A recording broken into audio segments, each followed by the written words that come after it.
स्वागत है आप सभी का दृष्टि आईएएस के इस यूट्यूब चैनल में।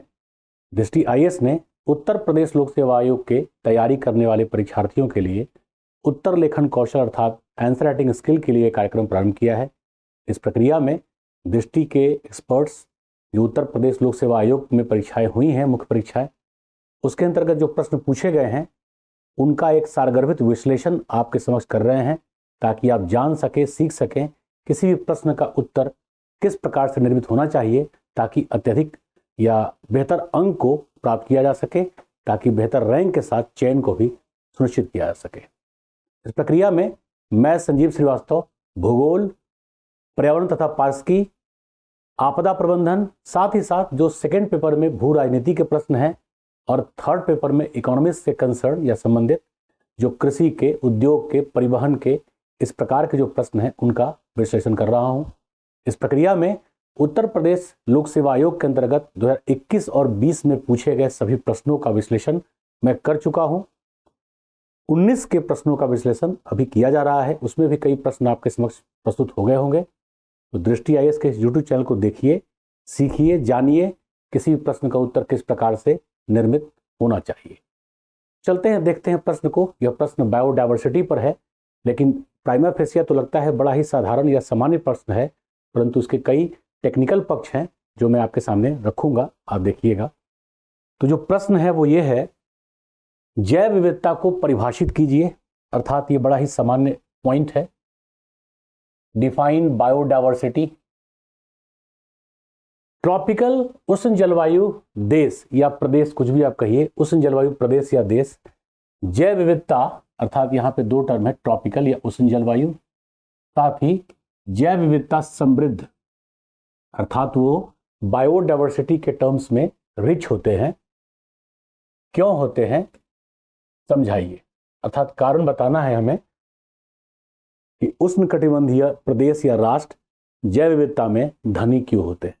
हम लोग इसको इंग्लिश में देखें। Define biodiversity, why are tropical countries rich in biodiversity, explain. अर्थात ट्रांसलेशन के अंतर्गत किसी प्रकार का कोई द्वंद्व या समस्या नहीं है, जो हिंदी में है वही अंग्रेजी में है। इसके पहले जो अर्बनाइजेशन पे प्रश्न मैंने एक्सप्लेन किया था उसमें सापेक्षता थोड़ा सा अंतर था, हालांकि भाव का बहुत बड़ा अंतर नहीं था, परंतु ट्रांसलेशन की एक त्रुटि थी जो मैंने स्पष्ट कर दिया था। तो ये प्रश्न बड़ा ही सामान्य दिखता है लेकिन थोड़ा टेक्निकल है। तो अन्य प्रश्नों की तरह जो पहले मैंने एक्सप्लेन किया है, यहाँ पर इसको मैं 3 खंडों में पहले बांटता हूँ। सबसे पहले प्रश्न की मांग अर्थात रिक्वायरमेंट या डिमांड ऑफ द क्वेश्चन क्या है। तो चलते हैं, समझते हैं प्रश्न के मांग को। प्रश्न के मांग को समझने के बाद हम लोग प्रश्न के प्रेजेंटेशन को अर्थात उत्तर के प्रेजेंटेशन को बनाएंगे कि कौन कौन से पॉइंट हमें शेयर करने हैं और वहां पे कोई मैप, फ्लो चार्ट या डायग्राम देना है क्या, क्योंकि ये फ्लो चार्ट, मैप या डायग्राम उत्तर के श्रृंगार होते हैं जो अत्यधिक अंक के लिए एग्जामिनर को बाध्य करते हैं। तो प्रश्न के मांग में जो पहला पार्ट है, प्रथम पार्ट, हालांकि प्रथम पार्ट पे हम लोग कम लिखेंगे, ये आपको ध्यान रख के चलना है। ये प्रश्न 125 शब्दों में लिखना है हमें और इसके लिए 8 अंक दिए गए हैं, हमें प्राप्त हो सकता है 8 में 6 जिस प्रकार से मैं बता रहा हूं आप अवश्य प्राप्त कर सकते हैं। आपके अंतर्गत जो आपकी समझ है इस प्रश्न के प्रति उसको सोचिए और तत्पश्चात जो विश्लेषण मैं कर रहा हूं, संप्रेषित कर रहा हूं आपके समक्ष पॉइंट के साथ या जो भी चीजें हैं उसको आप जोड़िएगा तो अंतर स्पष्ट समझ में आ जाएगा। लेकिन यहां तुलना मैं इस रूप में नहीं करने के लिए कह रहा, मैं कह रहा हूं कि आप इसको सीखिए, जानिए और साथ ही साथ पढ़ने के अंतर्गत एक मल्टीडिसिप्लिनरी अप्रोच अर्थात अंतर विषयक उपागम का विकास कीजिए ताकि बेहतर से बेहतर प्रस्तुतिकरण हो सके। तो प्रश्न की मांग में जो प्रथम पार्ट है वो बड़ा सामान्य है, जैव विविधता की अवधारणा।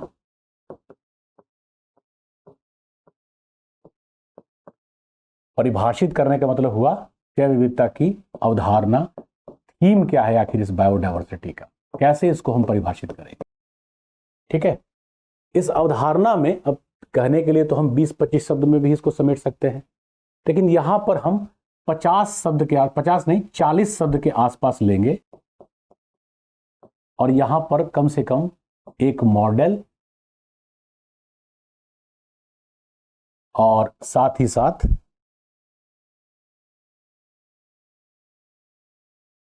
एक मैप या डायग्राम देंगे जो बायोडायवर्सिटी के दूसरे पॉइंट से कंसर्न है, अर्थात जैव विविधता ट्रॉपिकल से टेम्परेट और टेम्परेट से फ्रोजन की ओर, अर्थात विषुवत रेखा से ध्रुवों की ओर किस प्रकार घटता जाता है। तो एक लाइन लिखने के बाद हम ये दोनों मैप दे देंगे। एक मॉडल बताएगा जैव विविधता के प्रारूप को, स्वरूप को, और दूसरा मॉडल बताएगा चार्ट को। तत्पश्चात जैव विविधता के घटक की माप हम देंगे। सामान्य तौर पर जैव विविधता को जीन आधारित, प्रजाति आधारित और समुदाय या पारिस्थितिक आधारित के रूप में बांटते हैं। इसी को हम अल्फा, बीटा, गामा से भी जोड़ते हैं, परंतु यहाँ पर मैंने वही कहा कि थोड़ा टेक्निकल प्रश्न है, इसको उसी प्रकार से प्रस्तुत किया जाना चाहिए। एंड देन इसके पॉइंट्स का एक्सप्लेनेशन भी वैसे ही आएगा, जो कि सीधे कहा जा रहा है समृद्ध होते हैं समझाइए, एक्सप्लेन किए, तो उसमें कुछ पॉइंट्स हमें आधार के तौर पे देने होंगे।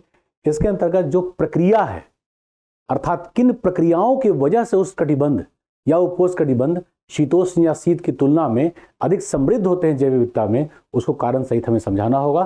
तो उस पॉइंट्स को हम डिटेल में फिर एक्सप्लेन करेंगे। उसके लिए हमें जैसे 40 से यदि 50 शब्द भी हम लोग ले लेते हैं यहाँ पर, तो हमारे पास 75 शब्द बच रहा है 50 लेने के बाद भी रेस्ट के लिए। तो जो दूसरा पार्ट है इस प्रश्न का, द्वितीय पार्ट में विविधता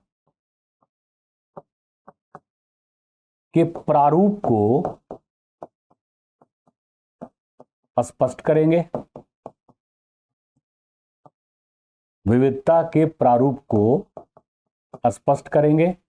यहां पर हम एक चार्ट लेंगे जो एक तरफ जैव विविधता को जन्निक, साथ ही साथ प्रजातीय और सामुदायिक या पारिस्थितिक विविधता में बांटता है, और दूसरी तरफ होता है प्रक्रिया। और ये प्रक्रिया को बताना या इस प्रक्रिया को की चर्चा करना यहां बहुत आवश्यक है, क्योंकि प्रक्रिया ही, अर्थात ये दोनों एक दूसरे के पूरक बन जाते हैं। समृद्ध जैव विविधता में इस प्रकार की प्रक्रियाएं कार्यरत होती हैं जो उसे समृद्ध बनाए रखती हैं, किसी प्रकार के आपदा के समय भी वो विनष्ट नहीं होते। यहाँ खाद्य श्रृंखला और खाद्य जाल की प्रक्रिया से भी इसको हम समझेंगे, उसी में उदाहरण देंगे, क्योंकि समझाने की बात ही की जा रही है। तो विविधता के प्रारूप को स्पष्ट करेंगे चार्ट के माध्यम से। तत्पश्चात विविधता के जो निर्धारक घटक हैं, निर्धारक घटक, जैसे पहला हो जाएगा स्थलीय, इसको भू आकृतिक भी कहते हैं। दूसरा हो जाएगा जलवायुविक, और तीसरा हो जाएगा प्रक्रिया आधारित। इन्हीं को वन बाय वन कुछ पॉइंट के साथ हम एक्सप्लेन करेंगे। आवश्यकता होगा तो वहां पर कुछ मैप या डायग्राम भी लेंगे, क्योंकि ऑलरेडी 3 हम दे चुके हैं। मैप मॉडल पहले, जैव विविधता का मॉडल जो जन्निक, प्रजातीय और सामुदायिक को स्पष्ट करेगा, साथ में एक मैप जो विषुवत रेखा से ध्रुवों की ओर जैव विविधता को घटने की प्रक्रिया को बताएगा। बायोडायवर्सिटी की प्रक्रिया के अंतर्गत तीसरे चार्ट में हम बताएंगे कि जैव विविधता की विविधता किस प्रकार से होगी, या जैव विविधता का पार्ट कौन सा होगा, और प्रक्रिया का भाग, और प्रक्रिया में कौन कौन से पॉइंट आएंगे। और इसको विशेष तौर पर एक्सप्लेन करना है, क्योंकि इन पॉइंट्स को तो जो समझदार परीक्षार्थी हैं, समझदार मतलब जिन्होंने बढ़िया से बेहतर प्रकार से अध्ययन किया है, वो शायद इसको एक्सप्लेन कर दे, परंतु प्रक्रिया आधारित वही एक्सप्लेन करेंगे जिन्होंने बायोडायवर्सिटी को बायोलॉजी से अंतर संबंधित करके पढ़ा होगा। और मैंने इसलिए सोर्स बताया कि 12th क्लास के बायोलॉजी का एनसीईआरटी आप देखेंगे, उसमें बायोडायवर्सिटी और उसके प्रोसेस प्रक्रिया पर 3 चैप्टर्स हैं, वहां से कई पॉइंट्स मैंने उठाया है। जैसे सहभोजिता का जो कंसेप्ट है हर्मिट केकड़ा को लेकर के, या सिंपली आप समझ लीजिए जैसे परजीवी होते हैं, पैरासाइट्स, तो परजीवी एक दूसरे के लिए कार्यरत होते हैं। कई बार तो एक तरफा होता है, कई बार दोनों के लिए होता है। जैसे कुत्ते पे जो कीड़ा लगता है कान वगैरह पे, वो कीड़ा कुत्ते को लॉस करता है, लेकिन कई ऐसे परजीवी हैं जो लगते हैं या कुछ खाते पीते हैं या कार्यरत होते हैं, तो जिस जंतु से वो लाभ उठाते हैं उस जंतु को भी लाभ पहुंचाते हैं। जैसे कई ऐसे पक्षी हैं जो पशुओं के स्किन से कुछ ऐसे कीटाणुओं को, एक कीटाणु तो खैर मुश्किल होगा कहना, कीड़ों को नोच नोच करके खाते हैं, तो पशु भी बड़े आराम में आ जाते हैं उन पक्षियों की वजह से। तो आप देखिए यहाँ पर पक्षी से पशु को लाभ हुआ और पशु से पक्षी का भरण पोषण हुआ, तो यहाँ पर दोनों ही लाभ की स्थिति में है। ये प्रक्रिया है, तो यहाँ पर इस प्रकार की प्रक्रिया को भी हमें विश्लेषित करना होगा। यही दूसरा पार्ट हो जाएगा, अर्थात प्रश्न की मांग यही है। अब यहीं पर मैं बता दे रहा हूं कि इसका प्रस्तुतिकरण क्या होगा। मैं थोड़ा कलर चेंज कर दे रहा हूं, प्रस्तुतिकरण, क्योंकि इसी में अगर हम लिख दें तो बेटर होगा, अर्थात प्रेजेंटेशन।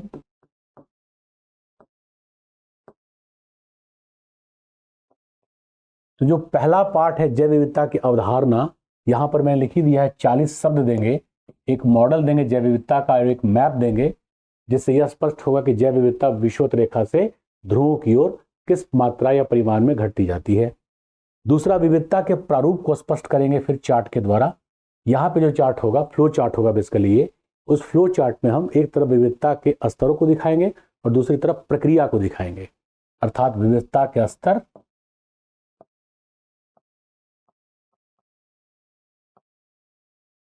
और दूसरी तरफ दिखाएंगे प्रक्रिया को। जैसे नाइट्रोजन फिक्सेशन एक प्रक्रिया है, ह्यूमिसीकरण एक प्रक्रिया है, तो उन प्रक्रियाओं पर चर्चा करेंगे और तत्पश्चात निर्धारक घटक बताएंगे।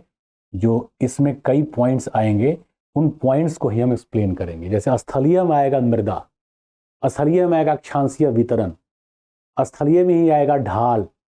लेकिन जैसे हम जलवायु में आते हैं तो तापमान, तापीय परिवर्तनीयता, वायुमंडलीय आर्द्रता, इसके अलावा वर्षण का या प्रक्रिया, ये सब मिलकर के निर्धारित करते हैं। और फिर लास्ट में आता है प्रक्रिया आधारित, वे कौन से फंक्शंस हैं जो कॉम्प्लीमेंट्री अर्थात पूरक के रूप में, पूरक के प्रकार से कार्य करते हैं। तो चलते हैं उत्तर की ओर, है ना। यहाँ पर प्रथम पार्ट के पश्चात हम जो द्वितीय पार्ट पे जाएंगे, तो प्रथम पार्ट में ही एक मॉडल देंगे, फिर मैप देंगे। तो चलते हैं हम लोग अब उत्तर के लिए। तो यहाँ मैंने पहले भी आपसे बताया है कि बेहतर यही होता है कि कॉपी करके प्रश्न के साथ ही उत्तर को प्रारंभ किया जाए। तो ये अब मिटा देते हैं, जो आपको दिख रहा होगा।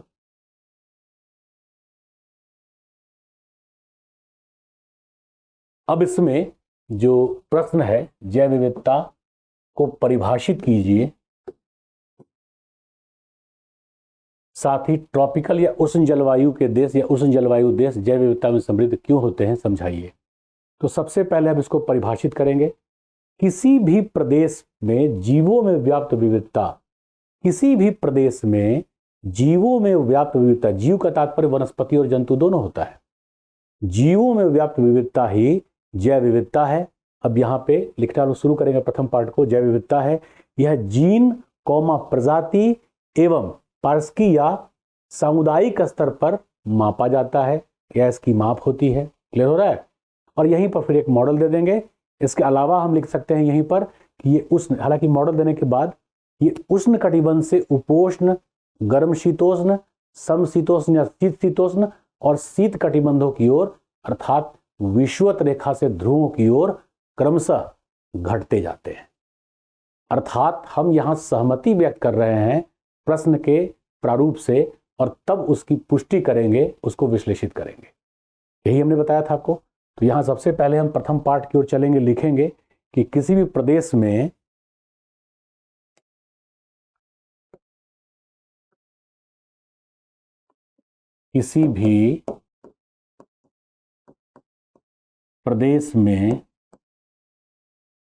जीवों, अब जीव का मतलब यहां पे चाहे तो आप लिख सकते हैं वनस्पति अर्थात वेजिटेशन कम्युनिटी एवं या कॉमा दे करके शब्द बचेगा जंतु अर्थात जो एनिमल है। प्लांट कम्युनिटी के साथ साथ मतलब इसको हम बोलते हैं फ्लोरा और जंतु कहते हैं फौना। तो फ्लोरा फौना दोनों को सम्मिलित तौर पे कहते हैं बायोटिक कम्युनिटी।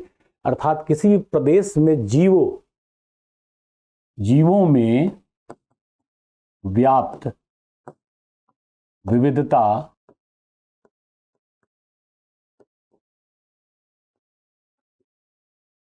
जैव विविधता है,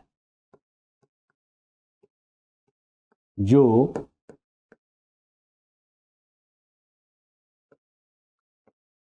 जीन,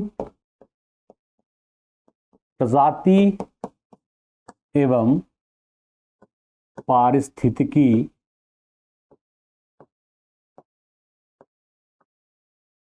जीव प्रजाति एवं पारिस्थितिकी ऑब्लिक सामुदायिक स्तर पर कम्युनिटी स्तर पर मापा जाता है। यही इसकी भी परिभाषा है, इसकी अवधारणा है। अरे समझ में, थोड़ा सा इनको हम चाहें तो यहाँ पे एक्सप्लेन भी कर सकते हैं, क्योंकि फर्स्ट पार्ट में कुछ समय और मैटर्स को, तथ्य को बढ़ा दे तो बेहतर होगा। तो सामुदायिक स्तर पर मापा जाता है। अब यहाँ पर आप चाहें तो उत्तर प्रदेश के मानचित्र में भी इसको दर्शा सकते हैं, या भारत के मध्यवर्ती मैदान को का मानचित्र देकर दर्शा सकते हैं। उत्तर प्रदेश में जो पूर्वी उत्तर प्रदेश है उसमें अल्फा या प्रजाति आधारित, पूर्वी से पश्चिमी के बीच में, अल्फा का मतलब प्रजाति नहीं हो जाएगा, जीन आधारित हो जाएगा। पूर्वी से पश्चिमी के बीच में प्रजाति आधारित, और उत्तराखंड को शामिल कर दिया जाए, पर्वतीय हो जाता है, तो मैदान में कुछ ना कुछ समरूपता होगा। तो पारिस्थितिकी ही चेंज कर गया उस प्रक्रिया में, उस संदर्भ में हम देखें तो उत्तराखंड के पर्वतीय प्रदेश में भिन्न समुदाय या सामुदायिक विविधता होगी। तो यही हो जाता है 3 स्तरों पर। तो इसको बांटने का बेस्ट तरीका यही है। यहां पर एक मानचित्र हम लोग बना देते हैं, जैसे ये हो गया उत्तराखंड,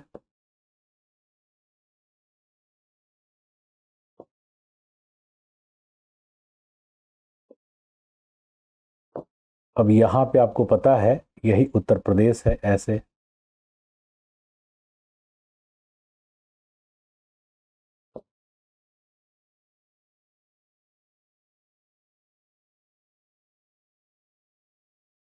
ये उत्तराखंड हो गया।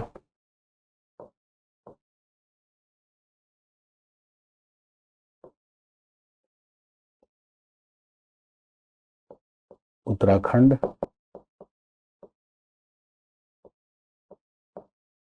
ये हो गया यूपी, ये ईस्टर्न यूपी है। अब आप इसको हिंदी में लिखेंगे, ये वेस्टर्न यूपी है। ये हो गया बुंदेलखंड। तो तीनों में वर्षा की मात्रा भिन्न है। ये एग्जाम्पल मैं इसलिए दे रहा हूं क्योंकि अगर उत्तर प्रदेश से संबंधित करके फिर से पूछा भी जाएगा तो आप इसका उत्तर देने में सक्षम हैं। इसमें तराई प्रदेश भी अलग हो जाएगा। तो ये हो जाता है ईस्टर्न यूपी, इसको मैं मिटा दे रहा हूं, ईस्टर्न यूपी, ये हो जाता है वेस्टर्न यूपी, ये बुंदेलखंड, और ये उत्तराखंड। आ रहा समझ में? तो ओवरऑल ये पर्वतीय प्रदेश है, महान हिमालय, मध्य हिमालय, शिवालिक हिमालय। यही शिवालिक हिमालय उत्तर प्रदेश के तराई क्षेत्र से गुजरता है, ग्रेट हिमालय, मिडिल हिमालय, शिवालिक हिमालय के पश्चात महान हिमालय, या सिंपली आप हिमालय लिख दें, मध्य हिमालय और शिवालिक हिमालय। यहां आपको थोड़ा सा बताना पड़ेगा, यह मैदानी प्रदेश है, ठीक है।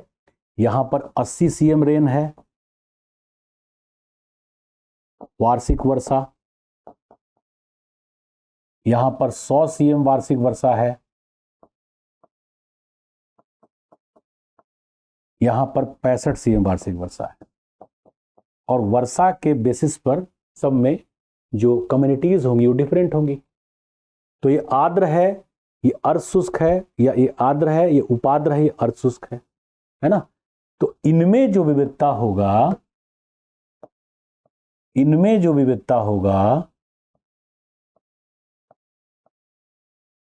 ये जीन आधारित होगा, जीन आधारित। यहां पर भी जो विविधता होगा ये जीन आधारित होगा, लेकिन जो इन दोनों के बीच होगा वो प्रजाति आधारित होगा। अरे समझ में? और जो उत्तराखंड और इसमें डिफरेंस आएगा, मैं हरा से लेता हूं, यही पारिस्थितिकी या कम्युनिटी से कंसर्न हो जाएगा।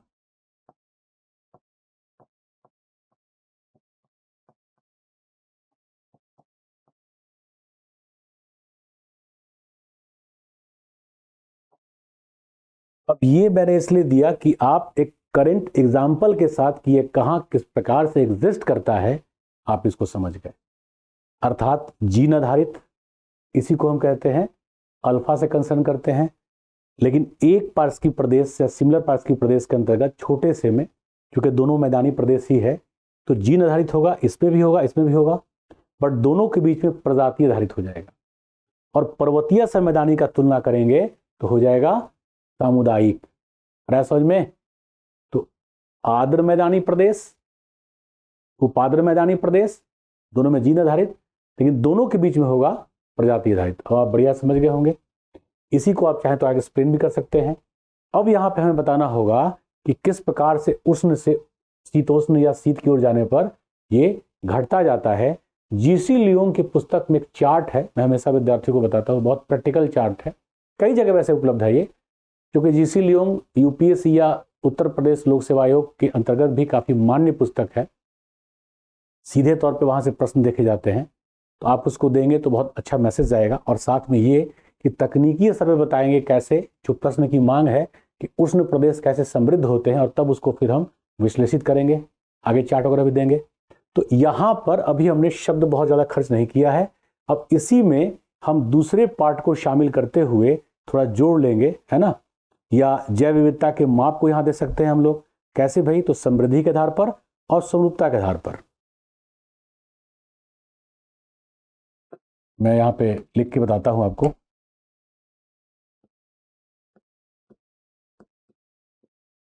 जैव विविधता का निर्धारण,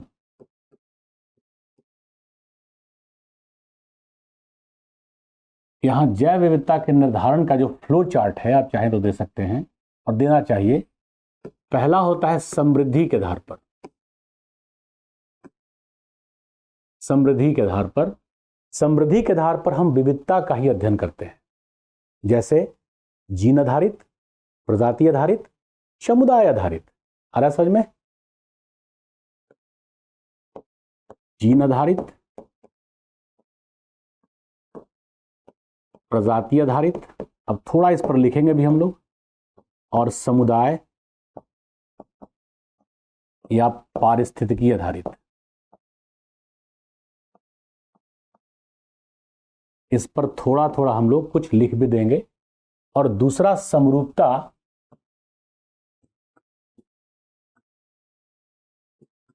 या प्रक्रिया,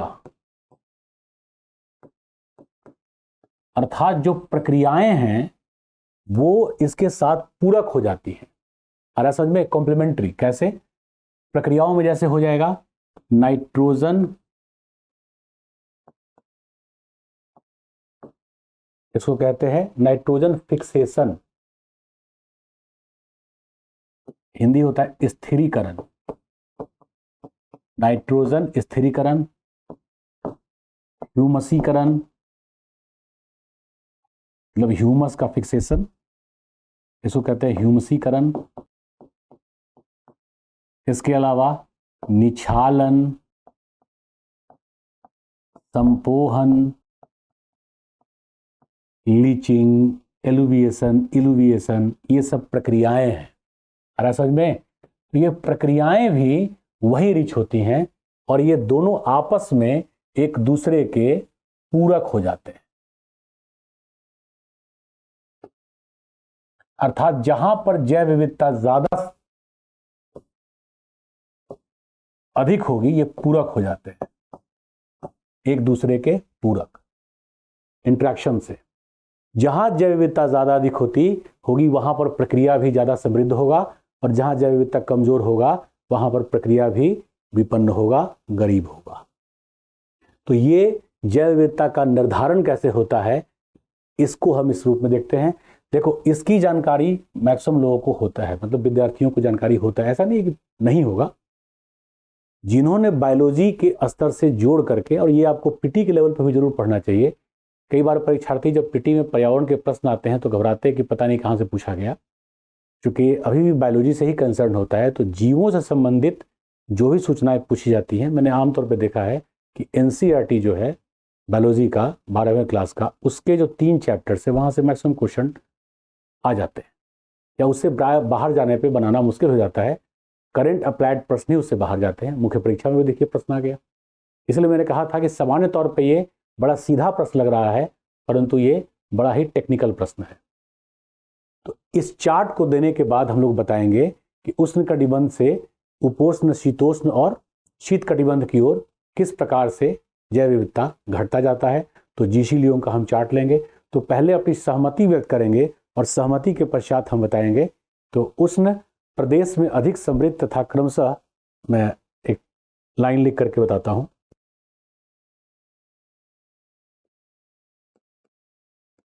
उष्ण प्रदेश में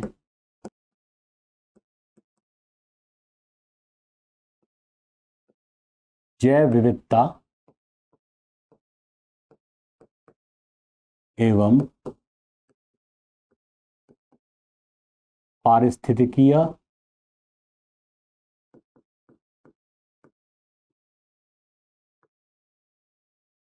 प्रक्रियाएं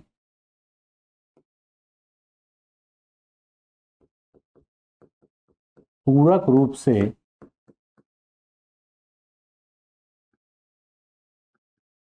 समृद्ध होते हैं,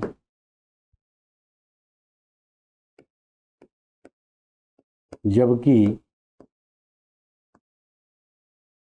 क्रमशः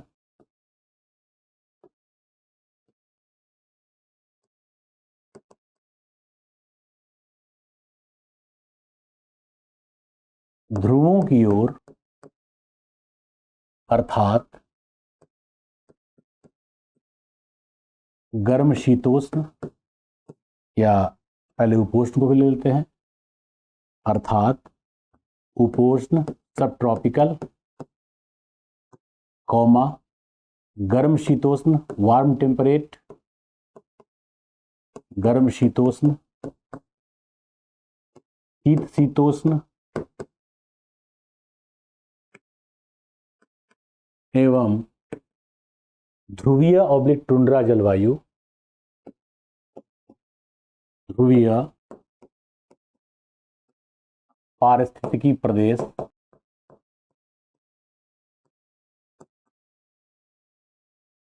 में जैव विविधता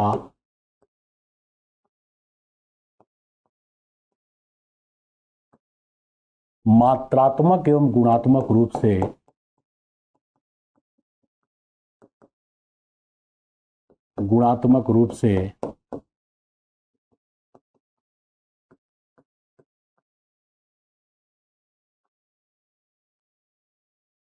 घटता। थोड़ा इसको ऊपर कर दे रहे हैं ताकि डायग्राम बनाने, मतलब जो चार्ट बनाएंगे वो आपको बेहतर प्रकार से समझ में आएगा, दिखेगा। तो इसको मैं थोड़ा ऊपर कर दे रहा हूं, देखने में कोई दिक्कत आपको नहीं हो रहा होगा। अब यहाँ पे जो चार्ट है जीसी लोगों का, वो मैं बना दे रहा हूँ पहले। सबसे पहले आ जाएगा 90 डिग्री। मैं थोड़ा बड़ा बना रहा हूँ ताकि आपको दिखे और समझ में आए। 65 डिग्री, ये नॉर्थ से कंसर्न है, नॉर्दर्न हेमिस्फीयर में। 45 डिग्री,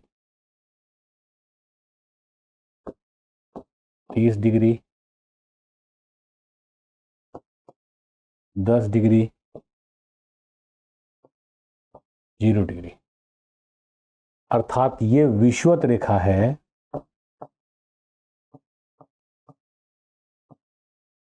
और ये ध्रुव है। विषुवत रेखा से ध्रुव की ओर ऊष्मा, ऊष्मा का मतलब आप कह सकते हैं तापमान, तापमान, आर्द्रता,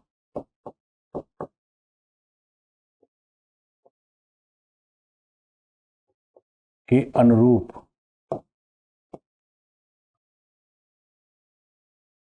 जैव विविधता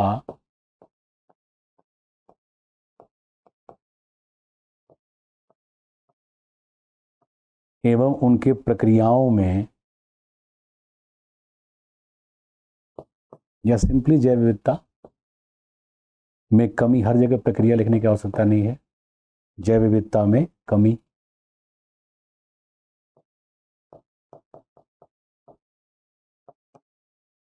अब यहाँ पे कौन कौन सा जलवायु प्रदेश होगा, थोड़ा ये लिख दें हम लोग। ये नॉर्थ नॉर्थ होगा, नॉर्थ नॉर्थ, उत्तरी अक्षांशीय वितरण की प्रक्रिया में है, 0 डिग्री ना नॉर्थ होता है ना साउथ। ये हो जाता है ध्रुवीय, ध्रुवीय परास्की प्रदेश। यहां पर होगा लॉरेंसिया,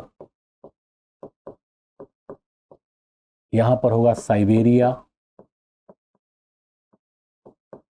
यहां पर होगा पश्चिमी यूरोपीय या ब्रिटिश तुल्य।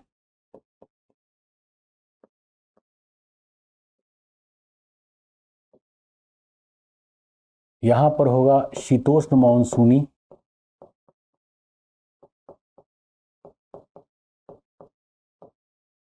इसको कहते हैं उष्ण मानसूनी, यही अपना भारत है। ये हो जाएगा मध्य महाद्वीपीय, इसके लिए घास भूमि है। ये हो जाएगा सवाना या सूडान,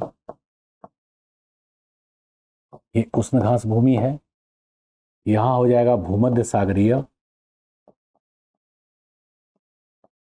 भूमध्य सागरीय।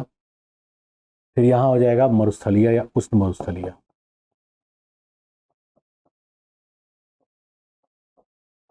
और ये है विषुवतीय, विषुवतीय पारस्की प्रदेश। तो ओवरऑल गर्म से हम जा रहे हैं शीत की ओर। अब यहां पे मैं इंडिकेट कर देता हूं, ये है उष्णकटिबंध,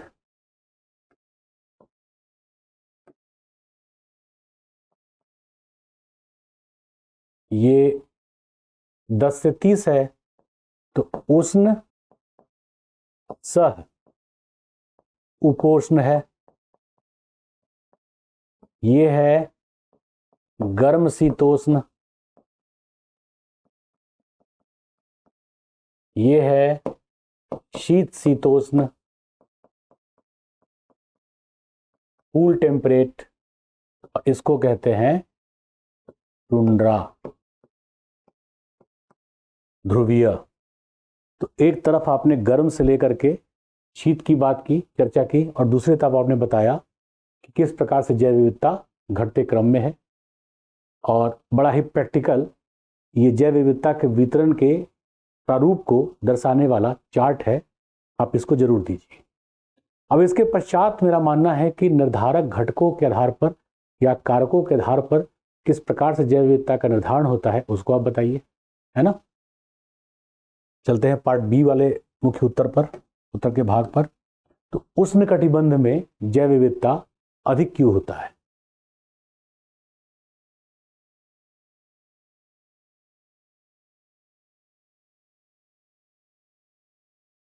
उष्ण देशों में, जो प्रश्न से कंसर्न है लिखा हुआ उसी को मैं लिख रहा हूं, उष्ण देशों में या उष्ण देश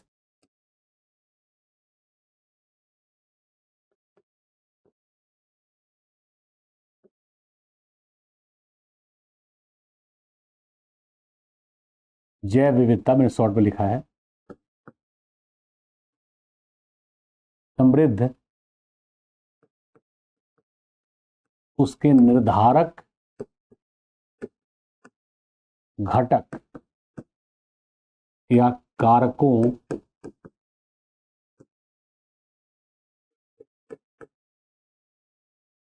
द्वारा होते हैं।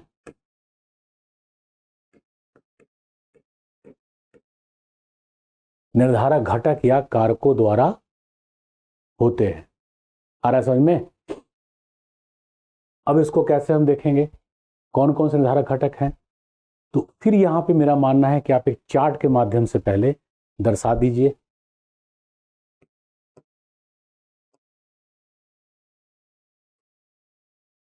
क्योंकि फ्लो चार्ट में विश्लेषण थोड़ा कम करने पर भी चीजें स्पष्टता के साथ आ जाती हैं। स्थलीय कारक,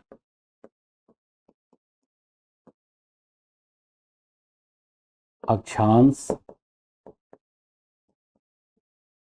इसके पहले जो चार्ट था वो अक्षांशीय ही तो था, साथ में मृदा, अक्षांश, मृदा और ढाल, ये तीन चीजें स्पर्श करती हैं। दूसरा होता है जलवायुविक।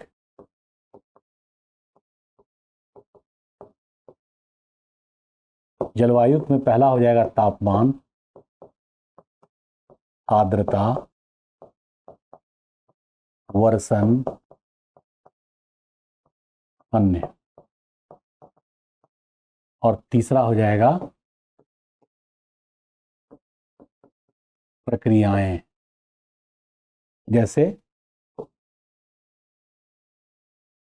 नाइट्रोजन, ये वैसे पहले भी दिए थे हम लोग, नाइट्रोजन एवं ह्यूमस का स्थिरीकरण। आप इसको नहीं देते हैं तब भी इसी को हमें एक्सप्लेन करना है। चार्ट से क्या होता है ना कि एक डायरेक्शन मिल जाता है कि हमें उसी स्वरूप में आगे उत्तर को डेवलप कराना है, विकसित कराना। तो पहले हम इसको करेंगे, फिर इसको करेंगे, और तब उससे जोड़ करके इन सबको विश्लेषित करेंगे। आ रहा है समझ में? चलते हैं हम लोग।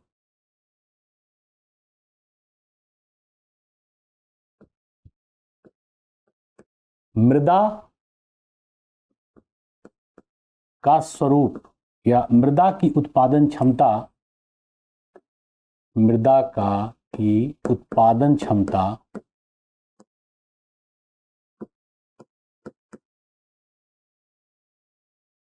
ह्यूमस, नाइट्रोजन,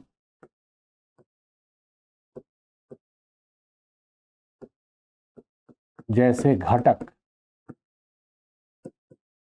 एवं प्रक्रियाओं पर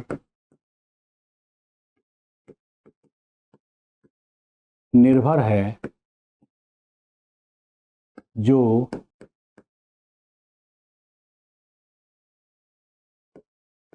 वनस्पति समुदाय अर्थात वेजिटेशन कम्युनिटी, जो वनस्पति फ्लोरा समुदाय की विविधता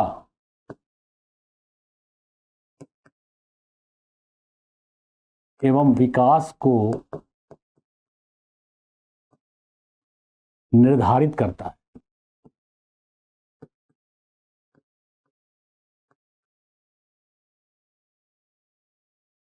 विविधता एवं विकास को निर्धारित करता है। आ रहा है समझ में? तो मृदा से वनस्पति, मृदा उर्वर है तो वनस्पति बेहतर होगा, वनस्पति से जंतु, और जंतु और मृदा को मिलाकर के, जंतु और वनस्पति को मिलाकर प्रक्रियाएं होती हैं जो मृदा को स्ट्रॉन्ग करती हैं। It become a cycle. कैसे भाई? तो उर्वर मृदा, उर्वर मृदा का प्रभाव बेहतर या मात्रात्मक एवं गुणात्मक श्रेष्ठ वनस्पति, यहां पर श्रेष्ठ वनस्पति का मतलब होगा बेहतर, ऊंचे, कठोर लकड़ी वाले वनस्पति। अब इनका प्रभाव होगा जंतु समुदाय पर,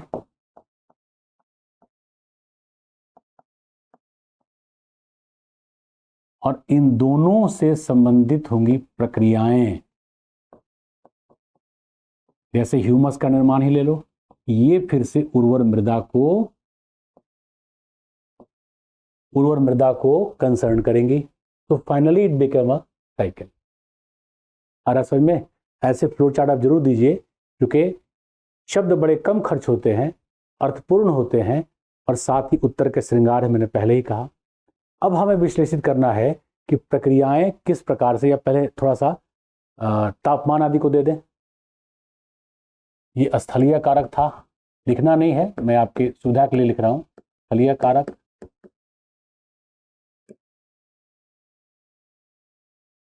जलवायविक कारक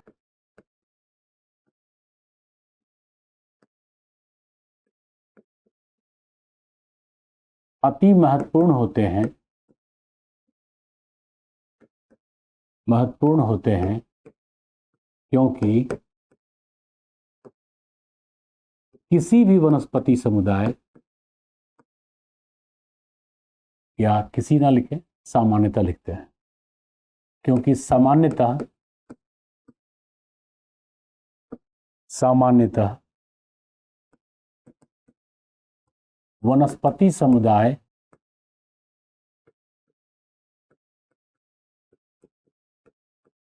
के श्रेष्ठ विकास हेतु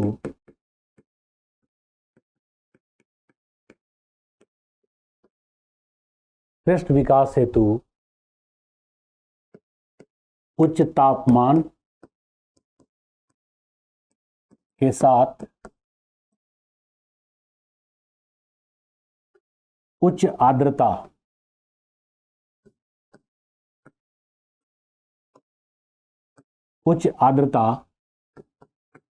की आवश्यकता होती है।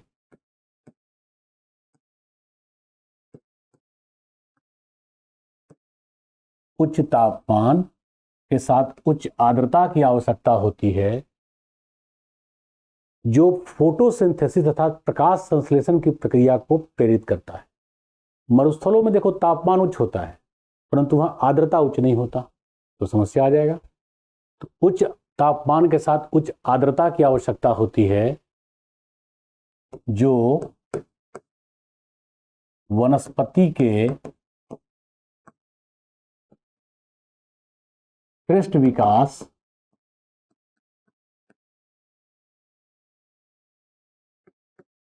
के साथ मृदा के पोषक तत्वों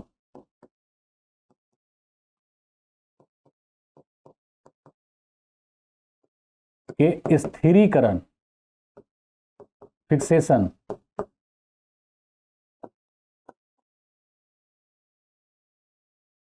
को निर्धारित करता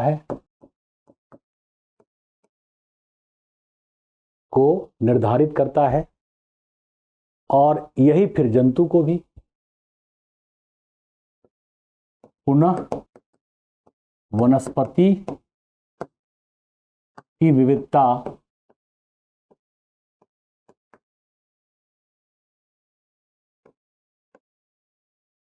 जंतु की विविधता या जंतुओं की विविधता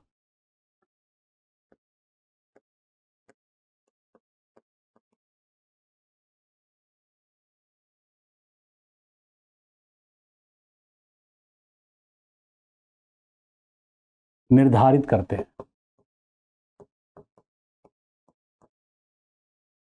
आ रहा समझ में? अब यहीं पर थोड़ा मेंशन कर देंगे, उष्णकटिबंध में प्रायः अर्थात मरुस्थलीय को छोड़ दें तो खाद्य जाल होता है, फूड वेब, जबकि शीतोष्ण और शीत कटिबंधीय प्रदेशों में खाद्य श्रृंखला होता है।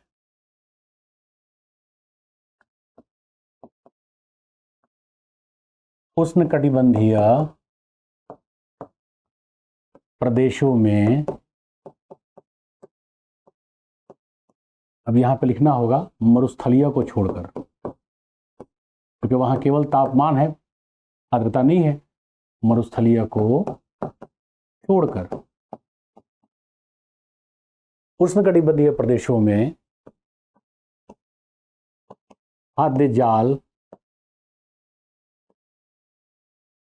धनी जैव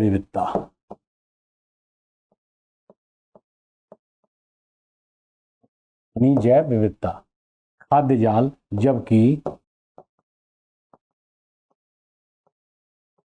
शीतोष्ण एवं शीतकटिबंधीय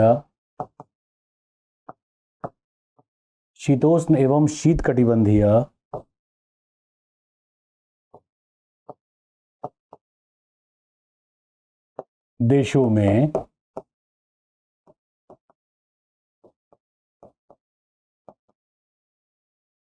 खाद्य श्रृंखला का होना वितरण प्रक्रिया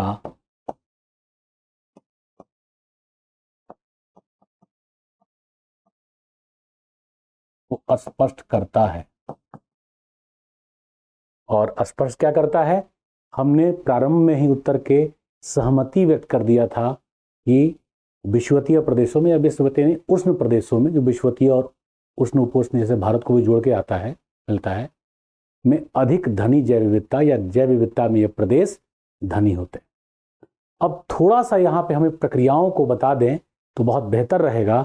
जैसे मिट्टी में जो आनुवांशिक सामग्री होते हैं, मैं बता दे रहा हूँ, मैं हेडिंग देख लिख रहा हूँ, आपके लिए जरूरी नहीं है। प्रक्रिया, तो प्रक्रिया के अंतर्गत जो मृदा के तत्व हैं, जैसे आनुवांशिक सामग्री जो जीन आधारित था, आनुवांशिक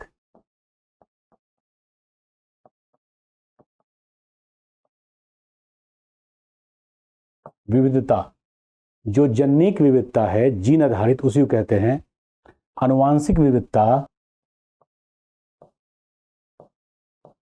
सामुदायिक उच्च विकास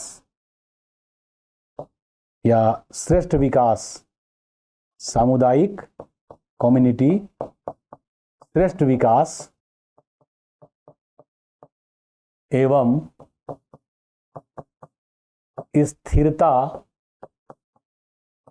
का आधार है। देखो, मानव ने समाज बनाया, समाज में विवाह जैसी संस्थाएं बनाई, लेकिन क्या आपको पता है कि पशुओं में भी इस प्रकार की संस्था, मतलब विवाह जैसे हमारे यहाँ 7 फेरा होता है या कबूल कबूल कबूल होता है, कई प्रक्रियाएं हैं, कोर्ट मैरिज भी होता है। इन प्रक्रियाओं को पशुओं ने अलग अलग प्रकार से नहीं बनाया है, लेकिन उनमें भी भाई बहन, सब में नहीं होता, जैसे अवधारणाएं होती हैं। अर्थात एक माँ के 2 बच्चे आपस में उन्हीं प्रजनन की प्रक्रियाओं से प्रायः नहीं जुड़ते, प्रायः, जनरली ऐसा नहीं भी होता है, होता भी है। यहां तक कि जो मानव ने, भले उसको जीन और इन गुणों के वाहक होने तथा जो समस्याएं या विशेषताएं जुड़ती हैं उसकी जानकारी उस समय ना हो, या हो सकता है हो, क्योंकि हमारे ज्ञान की सीमा है कि हम नहीं समझ पा रहे हैं कि उनको इस बात की जानकारी थी। एक थोड़ा बहुत, हालांकि कई अन्य लोगों में भी, धर्मों में भी है, इस्लाम को छोड़ दे तो भाई बहन, हालांकि दूध की शरीयत इस्लाम में भी निभाई जाती है, लेकिन चचेरा में मेरा, मौसेरा, खलेरा में विवाह होता है। भाई बहन में विवाह नहीं होता, बल्कि हरियाणा में तो अगर गोत्र मिल गया, कई ऐसे भी खाप पंचायतों के निर्णय आए हैं कि दोनों ने विवाह कर लिया, दोनों को नहीं पता था, गोत्र मिला, दोनों भाई बहन बना दिए गए, और विवाह के बाद 2 बच्चे हो गए हैं, तब भी दोनों को राखी बंधवा दी, मतलब लड़की ने लड़के को राखी बांध दी। ये भी स्कीम ही है। लेकिन जहां पर जन्निक विविधता अर्थात जीन, जो अनुवांशिक गुणों के वाहक होते हैं, यदि भाई बहन में देखोगे तो उसमें सिमिलैरिटी ज्यादा होगा। कई भाई बहन के चेहरे मिलते हैं, जुड़वा की बात छोड़ दो, चेहरे मिलते हैं, गुण मिलते हैं, प्रवृत्तियां मिलती है, नहीं भी मिलते। नहीं मिलने का मतलब है जन्निक विविधता है। और जिसमें जितना ज्यादा जीन की विविधता होगी, उसमें रेजिस्टेंस से लेकर के किसी भी चीज के प्रति स्वीकार्यता के गुण, सस्टेनेबिलिटी के गुण, पोषणीयता के गुण ज्यादा होंगे। आ रहा समझ में? तो विविधता जो है, जैव विविधता या हमारे जीन की, चूंकि जैव विविधता में जीन की विविधता भी शामिल है, वो समृद्धि का एक पूरक प्रक्रिया प्रारंभ करती। इसी पॉइंट को यहां मैंने दिया है कि आनुवांशिक विविधता सामुदायिक, यहां पे श्रेष्ठ विकास होगा, सामुदायिक श्रेष्ठ विकास एवं स्थिरता का आधार है, जो एक पूरक प्रक्रिया की तरह कार्यरत होता है, प्रक्रिया की तरह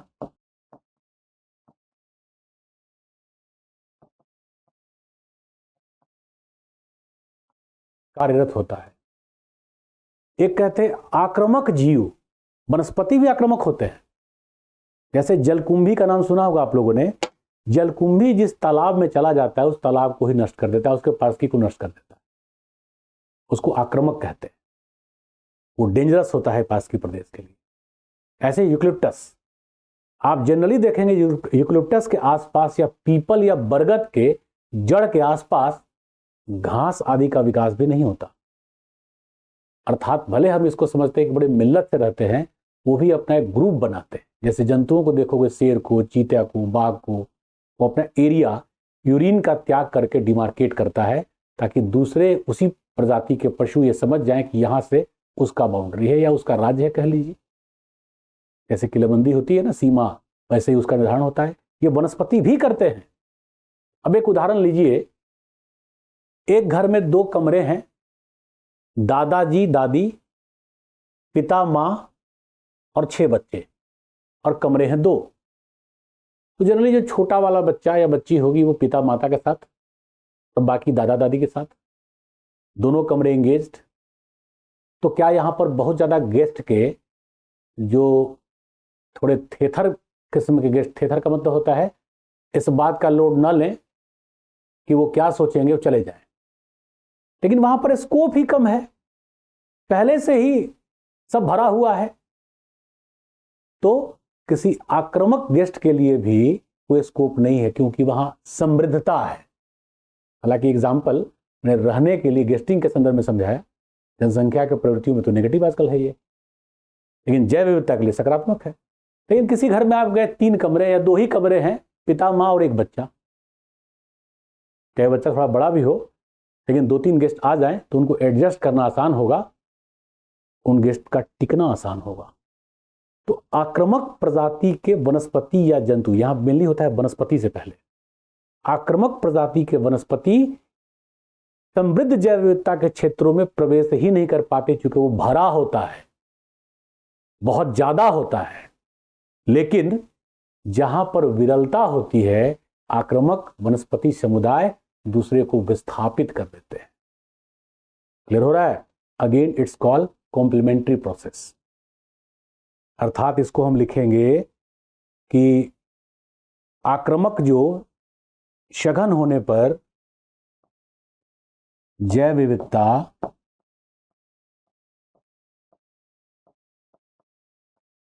सघन होने पर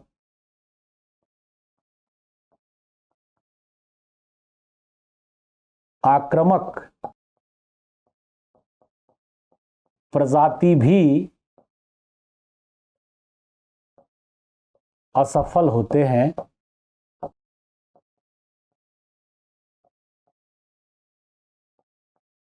अब ये आक्रामक प्रजाति लॉस ही करेंगे, तो उनके घुसने का स्कोप नहीं है, जबकि विरल में वो सफल होते हैं और वहां के पार्षकी को ही परिवर्तित करने लगते हैं। जबकि कम जैव विविधता, ये शॉर्ट में लिख दिया है मैंने, के क्षेत्र में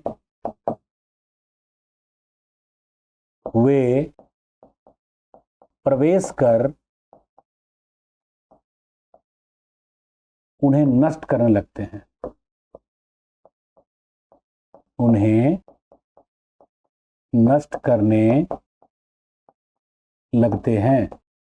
अर्थात हानि की संभावना वहां पर ज्यादा है जहां विरलता है, जहां पर हानि की मतलब सघनता है, रिचनेस है, वहां पर हानि की संभावना भी कम से कम है। आ रहा समझ में? तो यहां पर जो ये मृदा वाला मैंने बता ही दिया था, बट एक प्रक्रिया इससे भी कंसर्न करके मैं लिख दे रहा हूं।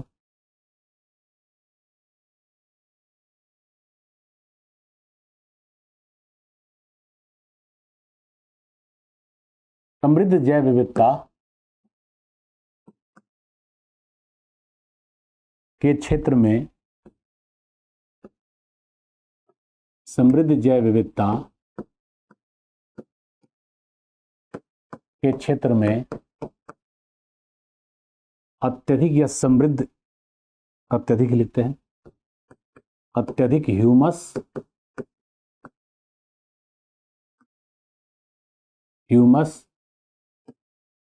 तथा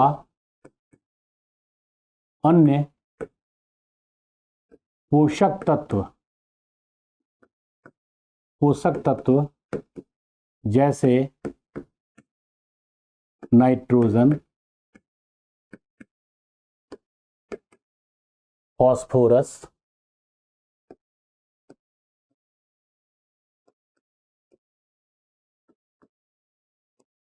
पोटेशियम,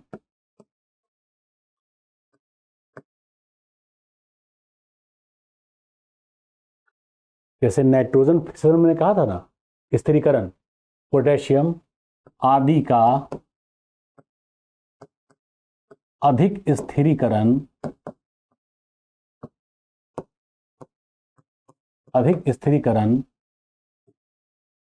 जिससे मृदा के पोषक क्षमता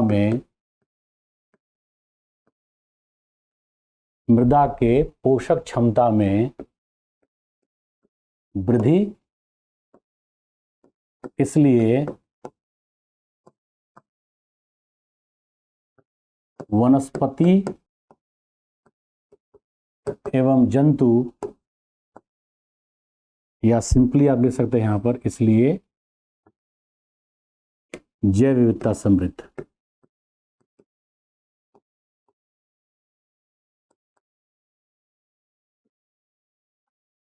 जैव विविधता समृद्ध। हालांकि इस पॉइंट को पहले भी हमने लिखा था। इसके अलावा सहभोजिता एवं परजीविता, ये एनसीईआरटी में दिया हुआ है। परजीविता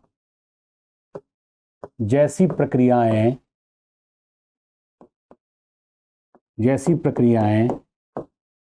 भी उष्ण राष्ट्रों में अधिक,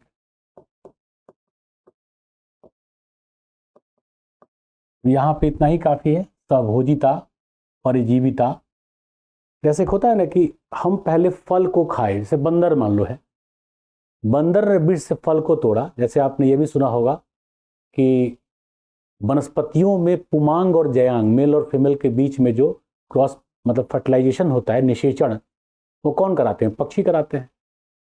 तो अगर पक्षी ना हो तो वो निषेचन की प्रक्रिया रुक जाएगा। तो सहभोजिता या परोपकारिता तो यहाँ नहीं रखेंगे, बट परजीविता एक कॉम्प्लीमेंट्री बन जाते हैं जो उष्णकटिबंध में ज़्यादा होते हैं। भाई फल ज़्यादा, पक्षी ज़्यादा, तो फल से पक्षी को लाभ, पक्षी से फल को लाभ, दोनों एक कॉम्प्लीमेंट्री बन जाते हैं। तो सहभोजिता एवं परजीविता जैसी प्रक्रियाएं भी उष्ण राष्ट्रों में अधिक, इसीलिए जैव विविधता में